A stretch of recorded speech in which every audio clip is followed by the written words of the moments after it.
Support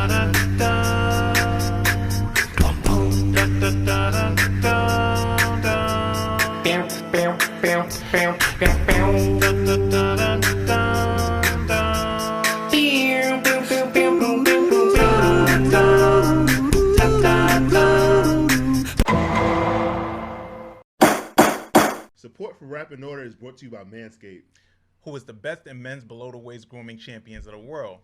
Manscaped offers precision-engineered tools for your family jewels. Manscaped just launched their 4th-generation trimmer, the Lawnmower 4.0. You heard that right, the 4.0. Join over 2 million men worldwide who trust Manscaped with this exclusive offer for you. 20% off and free worldwide shipping with the code RAPINORDER20 at manscaped.com. Check it out. And welcome to another episode of Rap in Order. I'm First Class Regg. And I'm Taurian B. And today, we're going to get into Indicud. Indicud is the 3rd studio album from Kid Cudi. It was released April 12th, 2013 through Good Music, Wicked Awesome Records, and Republic. It's the first album from Cudi's solo career to not be an installment of the Man on the Moon series. And I believe Cudi's goal behind this album was to make something more lighthearted than we were used to from him by that time. The album cover was designed by Cudi himself, which I really love. And this album, were there any standout singles from this album?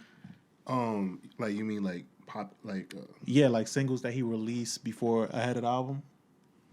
You want to know what's crazy? I didn't hear any. I didn't hear any singles before the album. I heard the album in its entirety. Right. But I know that him having Kendrick feature on the album was a big deal.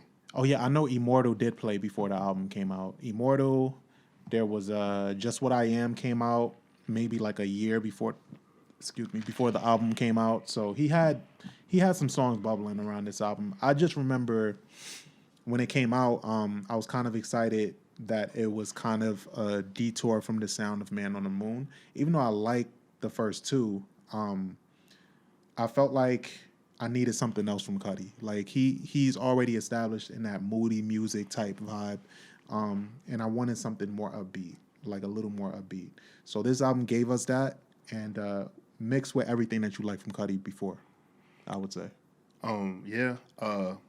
So revisiting this album, because I didn't listen to this album a lot, right? Mm-hmm. Revisiting this album, I realized that like Cudi is kind of like ingenious in what he's doing, because like this album can sooner or later there's going to be some kid that grew up a huge Kid Cudi fan that's going to make a Broadway play, and this album is going to be like the. You can't just like pick it up. Yeah. So this album is going to be like the score for the play, in somehow, some way. So I just felt like listening to it, I'm like, wow, this is like kind of like beautiful. Like even like the production is very like dramatic. It's very cinematic in the way how everything's opening. Like actually, you could probably score this with an entire movie, and actually like from beginning to end, and it actually probably will work. Yeah, no, I agree with that. Especially if it's like a big like one of those Michael big, Bay, yeah, some Michael Bay type film, right? Yeah, I was trying to not say explosive, so Michael Bay works. Yeah. But yeah, this album kind of clocks in at over an hour long. It's 18 tracks. Out of the 18 tracks, I would say I really like at least 15 of them, which is like a high average for me for a Cudi album. I like even going to the kind of artist that Cudi is. Like I've never been that big of a Cudi fan. I've always appreciated like what he brought to the culture, like from being introduced to him on 808s, seeing even his documentary. I feel like documentaries nowadays, not to go on a tangent, but like it kind of gives a reset to the artist's catalog, because it invites you to see, like, it reminds you why you like that person so much, or why that person is where they are. So his documentary, you watched the documentary, right? What'd you take away from it? It took me back. It was like a time capsule actually, because it takes you back to a certain time, like when we were all like working in Soho, and like when all of his music was coming out, it kind of like took me back to that time frame. So when I saw it, I was just like, wow, like this guy, like I used to always have like this thing where I thought Cudi was just like playing off of people being like sad and going through shit, and not realizing like what his life was really like. So when I saw the documentary, it actually kind of like made me like respects him more. Yeah. And like, no, okay, cool. Like this is like genuine. It's not like something like he's just like doing or saying or anything like that. And he's kind of like the voice of a generation. Yeah, he is. Right? But the question that I had while I was going over this album, right, and then thinking about it, like there's three major pop culture like figures, right, that are like prominent right now that kind of like give credit to Kid Cudi. So Travis Scott, right? And he's been in the news like crazy. He calls him his hero. Yeah. He calls him his hero, right? Then you have Pete Davidson, who's kind of like in the news right now, like for dating like, you know, beautiful women and, you know, just, you know, the BD energy was named after this guy, right? And then the quarterback that's going to the Super Bowl right now, Joe Burrow. Yeah. Right? Like, and there's more people that have said it, like that say Kid Cudi like is their biggest influence or the artist that they listen to the most or who influences them. And what the thing that doesn't connect is like, why isn't Cudi's popular, but like he's not as big as like say like even like on a level of like Future. Okay. Like there are so many people that I'll meet that'll say like, listening to Kid Cudi saved my life. Listening to Kid Cudi did this for me. Kid Cudi like is God. But when you look at his album sales and it just doesn't connect. So it's like, is it because like most of his fans are internet kids and they know how to get music for free? Like why is he not breaking these records every other week? Like you know what I'm saying? Like like how are his fans getting to the music if it's not translating? I think that's a good question. I think for Cudi, it probably does go along with what you said, like with where the internet kids, and then in streaming that just didn't translate that well for him.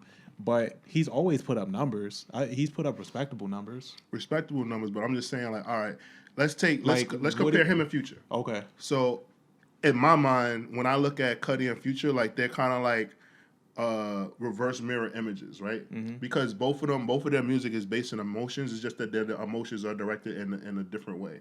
Like, and then also like a lot of coping mechanisms are surrounded by drugs for them, right? But they both like deal with like pain and things like pain and like, you know, life experiences. Yeah. So like that's just like the basis. Obviously somebody be like, well, yeah, Future is toxic and like objectifies women and everything like that. But yeah, like Cudi deals with like depression and he you know, just deals with life and like wanting to be happy and wanting to like, you know, get past things, whatever like that. Like he's very honest with his feelings, but so is Future.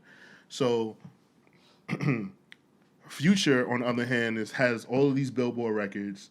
His albums do, you know, also do respectable numbers. But like somebody will like I think a person will argue with me that Future is more famous or popular than Cudi, quote unquote. But I'm not, and it's not like I'm saying Cudi's a bum. I'm just saying like I don't understand. It doesn't make sense that he's not doing numbers like Travis Scott. Like his stardom, okay, I get that. It doesn't match up, and I can't figure out why. But I think there's a culty vibe to Cudi that he plays into and that he appreciates. So he doesn't oversell himself in the sense of like where Travis Scott has all these endorsements. I think endorsements help. Endorsements with Travis Scott, I mean, is endless. Like Fortnite, fucking McDonald's, and PlayStation, and his own sneakers. I think Cudi really just sticks to the art. He doesn't like play into everything else, and I think his fans appreciate that too. Cause like the most he does, like he's really crossing over to movies now. Like I think he has like 2 movies. He was in Don't Look Up, which was really big this year for Netflix. He was in Don't Look Up.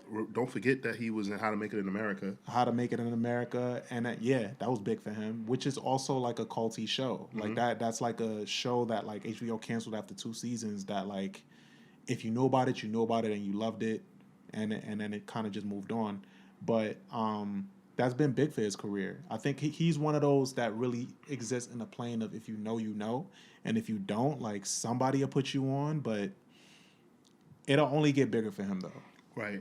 I guess for me, with Cudi, it's just, I can't even pinpoint what artist to compare him to. Like sometimes I think about like somebody like David Bowie. In a sense of where it's like, he tries to reinvent himself on every project. Yeah. He kind of tells a story. He's obsessed with outer space. He makes songs where like he's experimenting like on like psychedelics and things like that.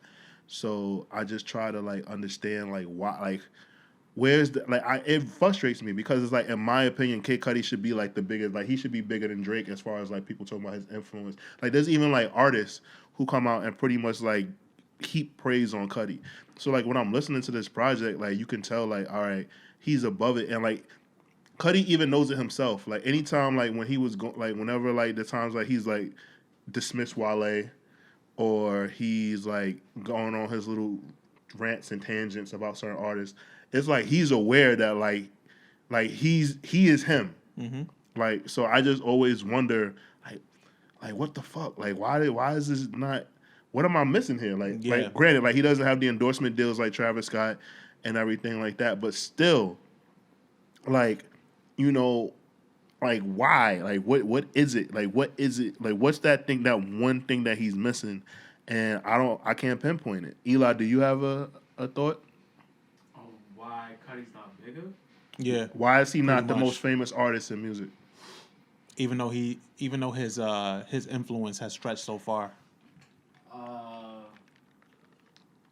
I have to say the experimentation in the music.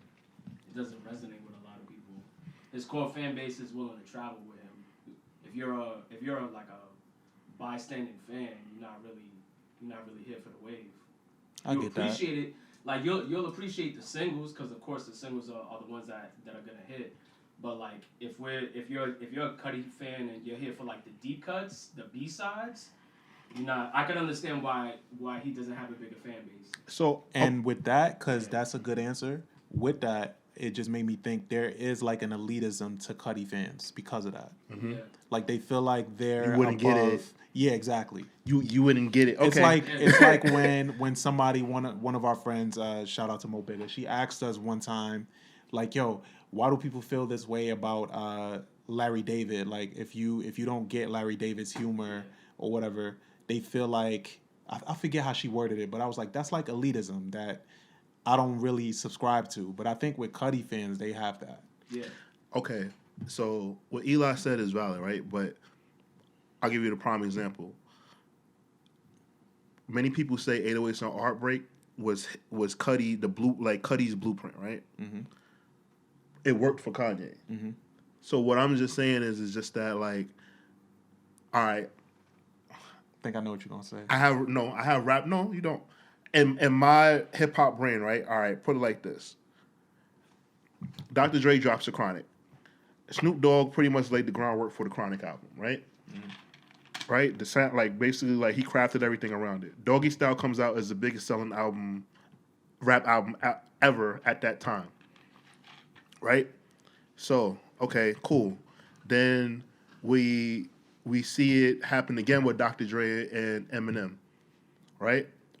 Chronic 2001 comes out, it does numbers. Then Eminem puts out, is it did Slim Shady come out? Yeah. So Slim Shady LP and then Marshall Mathers LP. Two of the takes off, goes out there, right? So then after that, 50 Cent comes to Interscope. 50 Cent gets the songs that Dr. Dre made for Rakim, for Nas, and for D12. They don't use those songs. 50 Cent takes them, makes it his own. It's basically like, you know, him and Dre work together. Biggest rapper out. Kid Cudi comes on board with Kanye. They make 808s and Heartbreaks. Many people don't get it at first because he's not rapping. He's singing, right? So this is a concept that Kid Cudi brought to Kanye, right? It's out of here. And then Cudi, you know, Day and Night comes out, you know, and then a Kid Named Cudi mixtape with Plain Pat comes out and everything like that, right? Man on the Moon, I know that there were album leaks, but like, where is the disc? You get what I'm saying? You get the what I just try to take y'all. Where is the disconnect with Cudi being the biggest artist out? I mean, his most recent hit is the Scots with Travis Scott, and that went platinum. Yeah.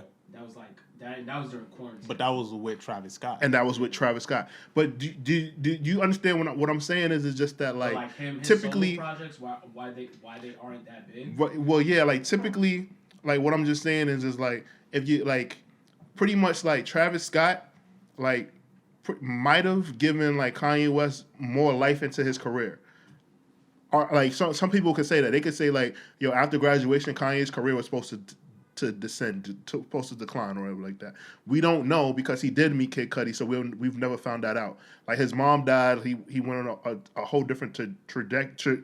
This word is kicking my ass right now. Trajectory, right? Mm-hmm. So what I'm just curious about, right, is as many people say without Cudi, Kanye probably want to keep going because we might have gotten good ass job and people might have gotten tired of Backpacker the concepts. So what I'm just saying is just that like I guess I'm just confusing. Like obviously everything is not supposed to go uniform how it goes, but it's like we know that like Cudi, like, you know what I'm saying, like did this with this project. And it's not like Kanye tried to hold Cudi back. Like Kanye like holds Cudi like in a different regard than he holds other people. We see how he talks about his like other artists that are signed to him.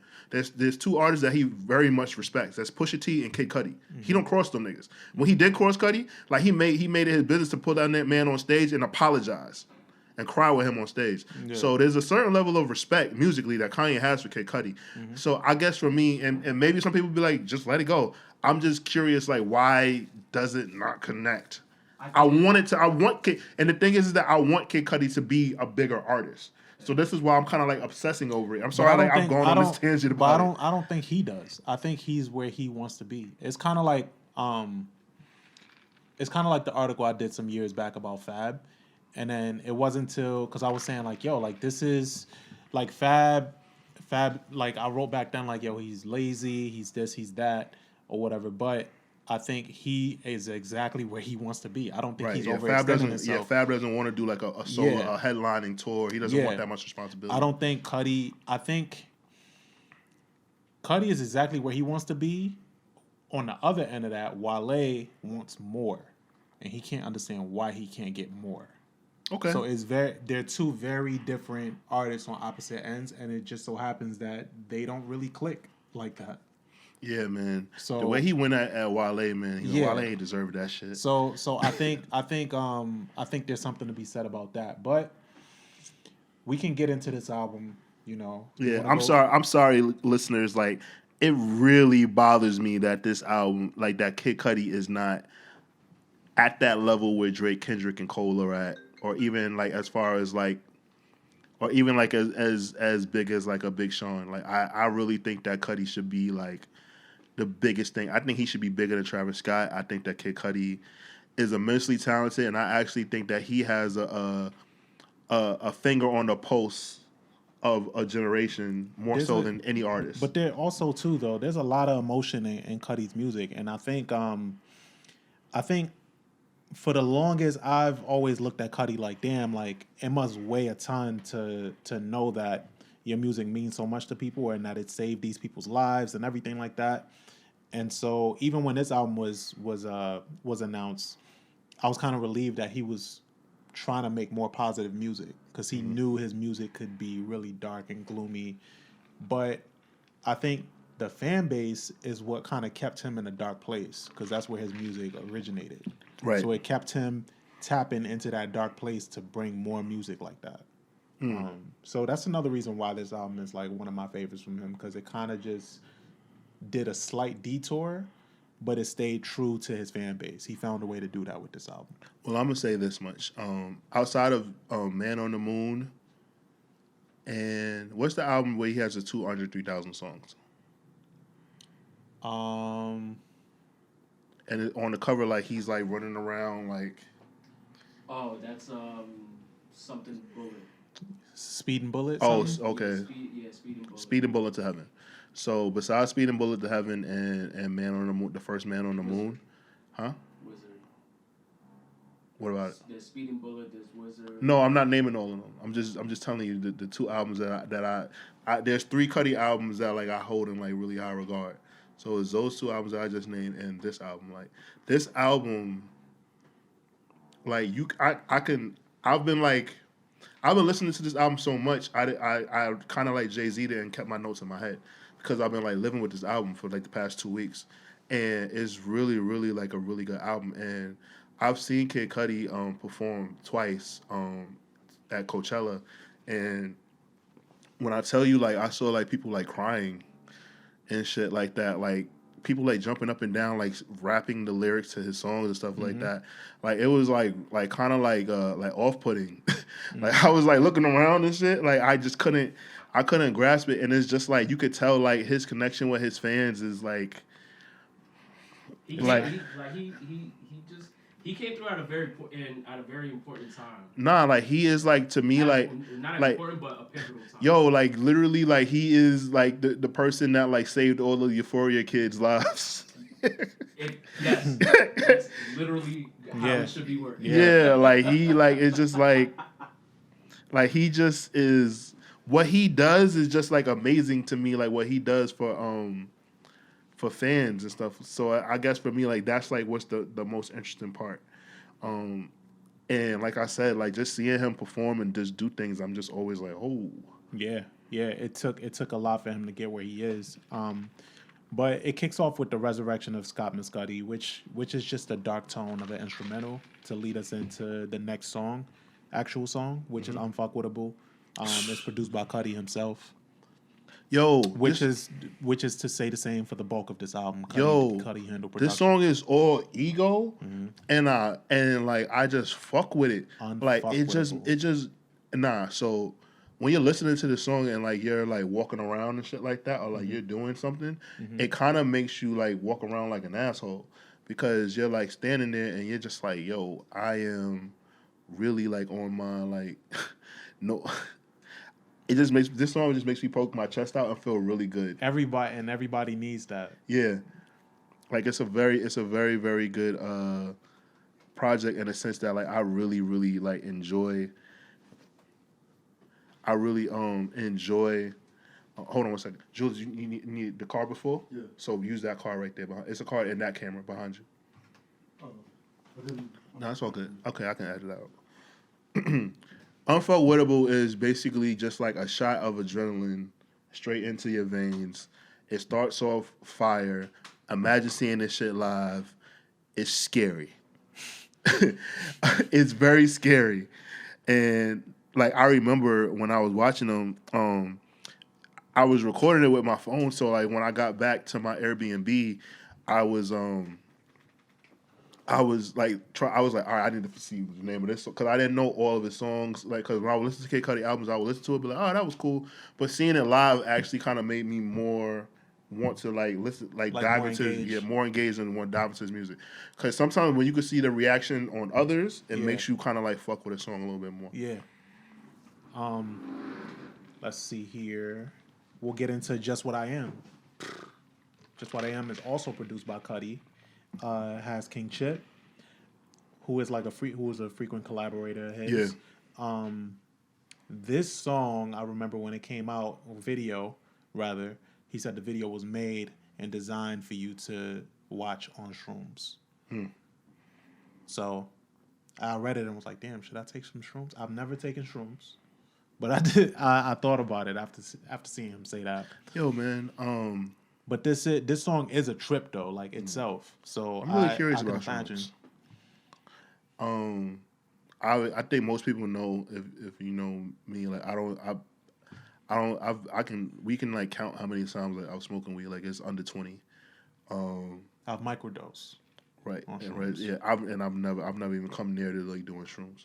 So for me, like my fear is just like if you do something like shrooms or whatever like that, like what if what if you're like never the same again?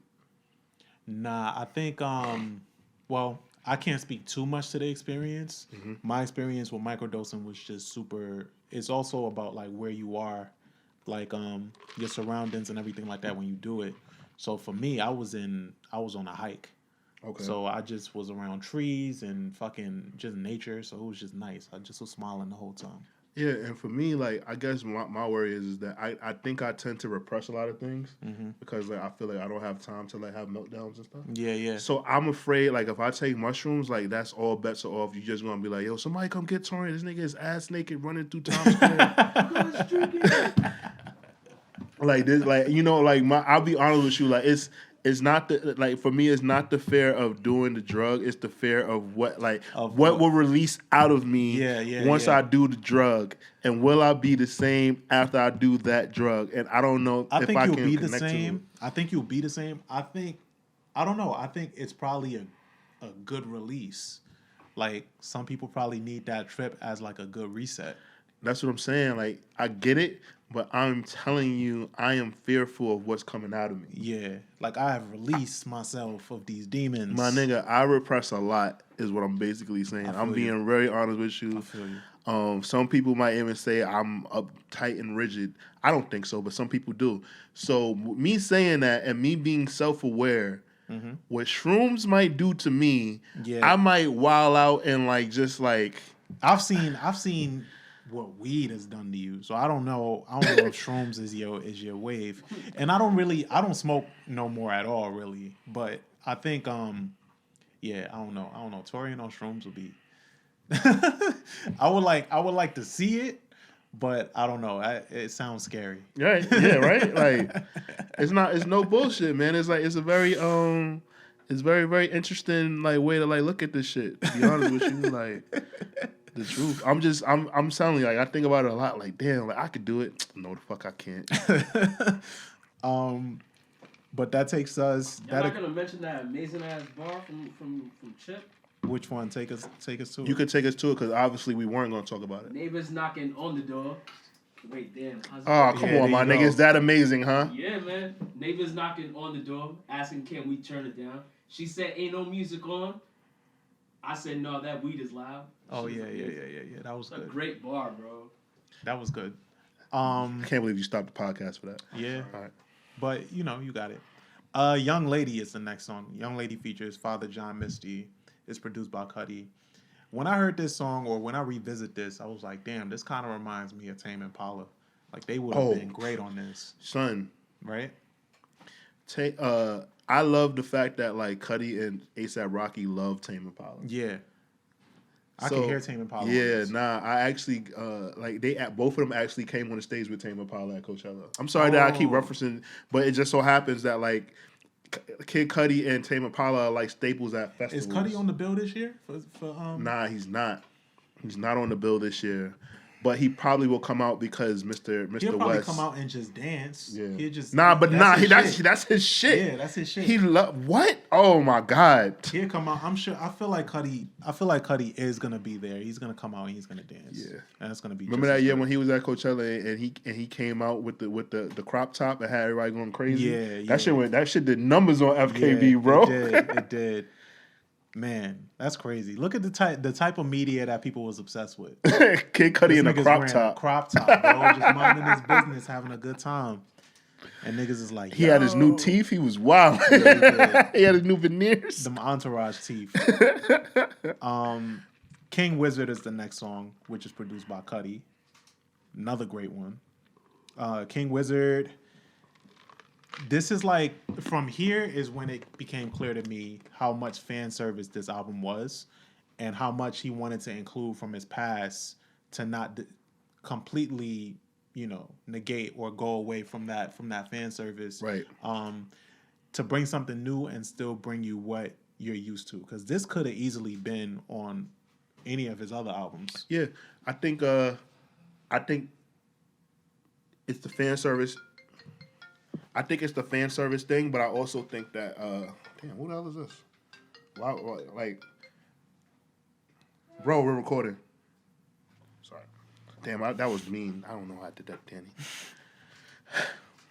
But it's just like he knows we're recording, so I don't understand why he would call me. That was Danny? Yeah, like he knows we're recording. Sorry, but damn, where was I? Like, we know that it was a fan service thing, but I also think that Cudi just felt like, you know what? Let me give everybody a little something, and still like go on this journey of what the new direction that we're going in. And I think that was really cool that he did that. And it's even though like it could have went somewhere else, it still worked seamlessly. Yeah, exactly. Like it didn't feel out of place. Exactly. And I think he has a lot of those moments on this album. Perfect example is the next song, which is Immortal. Immortal was one of the first singles from this album, like I said earlier. And also one of the songs that I heard on the re-listen, and I was like, yo, imagine passing up Kid Cudi. Son, a lot of people did, bro. That's why I'm like, passing up Kid Cudi and hearing a song like Immortal has to fucking suck. It has to suck. Like, it's such a great song, and it's like everything about Cudi that I love. This was also produced by Cudi, right? I want to say. Let me see, just a fact check here. Yeah, it's produced by Cudi. Nah, if I'm not mistaken, like I believe that he produced a majority of this project. He did, yeah.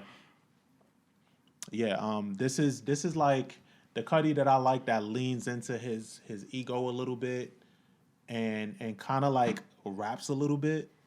I like that Cudi. I always wonder, like, does like Cudi walks into a room with like prominent artists, but he doesn't feel like a little man. Yeah, because I think his fans keep him grounded in that. Like they let him know how much of the shit he is. Yeah, like, you know what I'm saying? Like, even though like he be excited to be in a room with like Hov and Beyonce and shit, like he knows like, yo, like, if you put me on a track, I'm gonna body this shit. Like, you know, I'm gonna give you a hit. Absolutely. Like, you know what I'm saying? Like, he talked And about he has that. done that for Cudi. I mean, for Hov. Yeah, like he talked about that when they worked on Already Home. Like, he knew like that was out of here, and I arguably should say, like, outside of like Run This Town and Def Auto Tune, like, that Already Home is one of my favorite songs off of Blueprint 3. Yeah. Like that monstrosity of an album that I hate. Run This Town did not age well at all. Nope. But I will. Already Home did. Yeah, it did. Yeah, aged way better. Yeah. And especially like I remember when they performed that together. That was dope. Oh yeah, Cudi looks so excited. Yeah. I'll never forget that. And then on this album, we have Solo Dolo Part 2. Oh, yo. I love this shit. And Kendrick is such like a pleasant surprise Featuring when he comes Kendrick. on it, yeah. And Cudi has a thing for hopping on songs with rappers. Because I think he knows that people don't associate him with that. So every now and then he'll hop on a song with a rapper and he'll rap and he'll hold his own. It's like the song that he had a song with Eminem, I think last year, which was a really good song. It was one of like the better verses of Eminem in recent years. And he held his own on that, and it was fantastic. I think this song though, hearing Kendrick, because Kendrick don't even rap like this at all anymore. Yeah. It's always funny to me when Kendrick like leaves some of his old rapper voices behind. Yeah. He has so many over the years. He don't sound like this at all anymore. But I love this part of Cudi, like I said. He just reminds niggas that he can rap. And then it's also dope like how he continues, like how he did the first Mr. Solo Dolo and how he kicks it off with the opening verse and then just leads into something different and like making it his own. Like, I just want him to be celebrated more, bro. I want him to be celebrated more. I want him to be acknowledged more, and I want him like fans to buy more of his records. Like, if anyone deserves fans to be doing, I don't know why, yo, but I just think Cudi should be selling as many records as fucking Justin Bieber, bro. Like, it just don't fucking make sense. Like, this is gonna be my narrative, and I need to know why. I need to know why this nigga ain't the biggest thing since sliced bread. I need to know. I need the answers. I don't know, man. I mean, because I can't even say it's because his music is so emotional driven, because Adele is the biggest thing in the world. Yeah, like it just and he's really, really the voice. Like, I get it. Like, Kanye West is like the biggest like Kanye West has become like a pop star, right? But like, to me, I look at Kid Cudi like my nigga Prince. You know what I'm saying? Like, He is boundless. Like he's super like. You don't know what Cudi you gonna get if you invite him out. You don't know what you gonna get. Yeah, I don't know if he gonna show up in like in a dress like my dude Kurt Cobain. And that's the other thing that I wanted to talk about, right?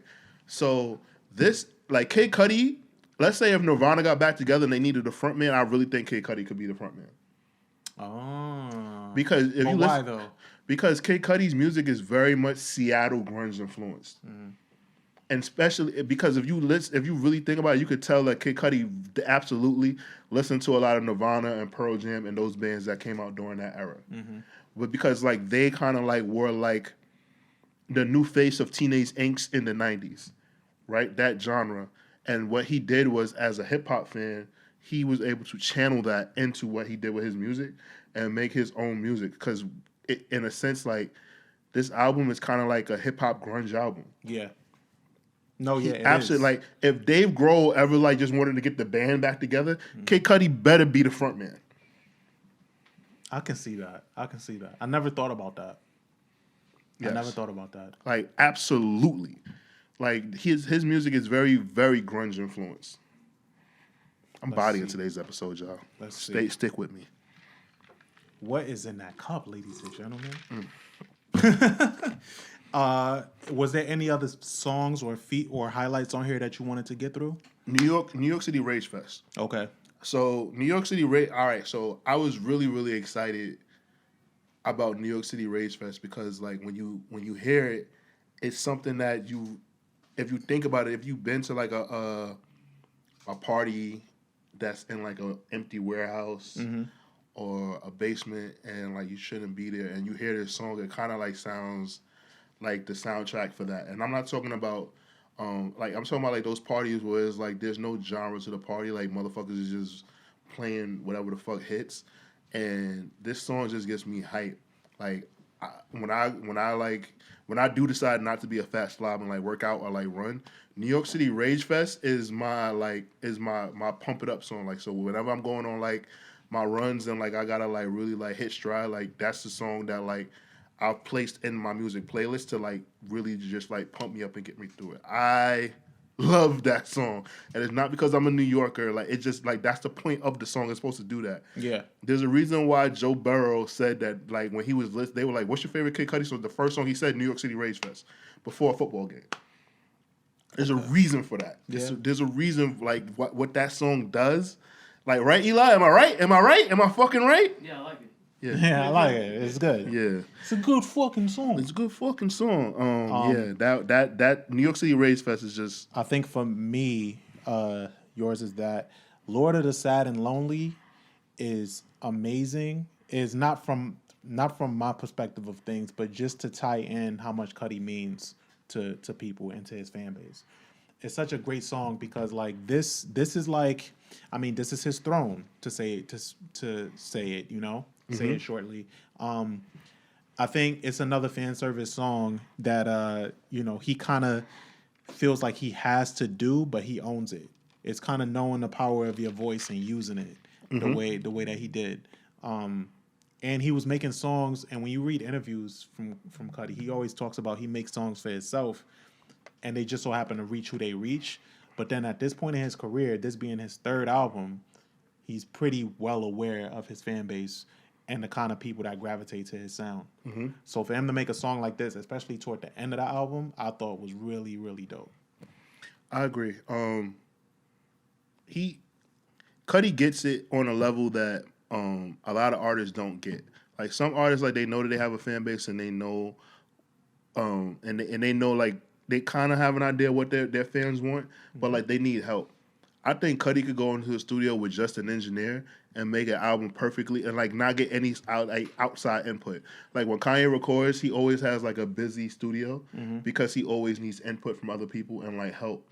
Cudi, And he thrives off the energy. I think Cudi can go into a studio with just a fucking candle and an engineer and drugs. Yeah.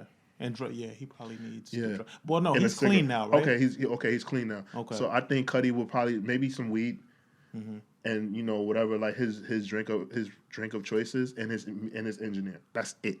Yeah. And come out with a fucking blazing classic. I think nowadays it's hard for artists, especially of his caliber. Like, I mean, I'll bring up Eminem again, where like Eminem is sober now, but people don't really fuck with what he's putting out now. I think for Cudi, it was probably scary to change that much because the bulk of his really good shit happens to be from the worst times in his life. I think it's scary for some artists when they decide to clean up and to better themselves because their output might change.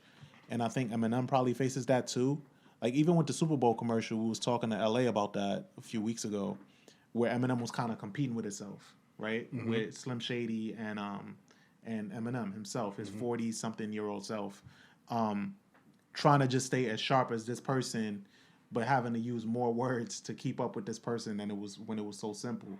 I think Cudi kind of went through that in his career, and I think he's found a brighter side of it because his fans have just rolled along with him. Right. I think that's the difference. I think that with Cudi, his fans love him so much, like they'll go with like the dip offs and still find like the beauty in it. And they probably won't even say that the dip offs are dip offs. Yeah. The casual fan might say that, but They're experiments. it is like it's in a sense like his fans like they have like their own meetings and shit like that nobody knows about, and they talk about it and they're like, don't worry, it's good, it's good. Like just put it out.